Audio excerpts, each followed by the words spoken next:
По 11 години пауза, Ѓоко Хаџиевски се врати во редовите на македонскиот фудбалски шампион Вардар во улога на спортски директор. Новиот сопственик на црвено-црните Сергеј Самсоненко и Хаџиевски имале состанок на која договориле соработката во наредниот период. По 11 годишно искуство акумулирано во клубови во Грција, Азербеџан, Бугарија и Саудиска Арабија, Хаџиевски по трет пат се враќа во Вардаровата експедиција, но овој пат со поинаква улога од претходните две, кога 5 пати како тренер го подигаше шампионскиот трофеј во македонското првенство. Со овој потек рускиот бизнисмен ја продолжи реконструкцијата на раководните структури на нашиот најтрофеен клуб со цел создавање на нов европски Вардар. За нов тренер претходно го назначи својот сонародник Сергеј Андреев.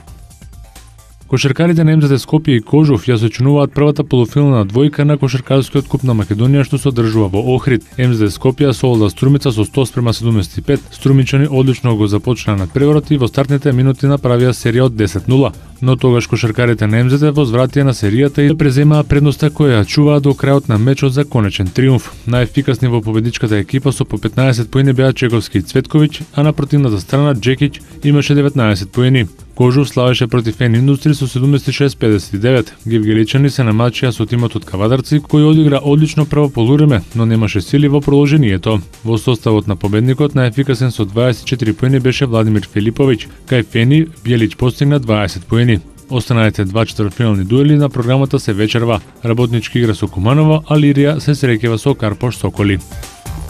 Алесандре Пато од Коринтијанс е пратен на заем во Сао Пауло, додека во клубот ќе дојде некогашниот репрезентативец на Бразил Жадсон.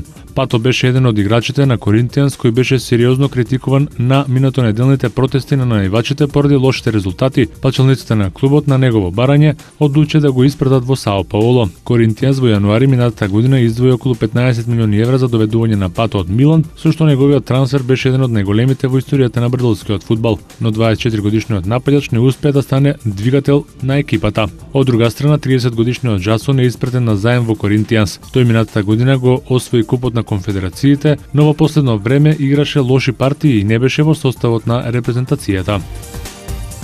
Домашните екипи остварија победи во двата надпревари кои се одиграа синоќа во NBA лигата. Бруклин со 103-89 славеше над Сан Антонио. Андерсон постигна 22, Дерон Вилијамс забележа 16 коша и 8 асистенции за Нетци, која прекинаа серијата од 6 порази поред во дуелите со Спарси, кои играа без Тони Паркер, Тим Данкан, Ману Џинобили и Кабај Лернат. Џозеф постигна 18, Дени Грин даде 17, а Пети Милс беше средец на 16 поени.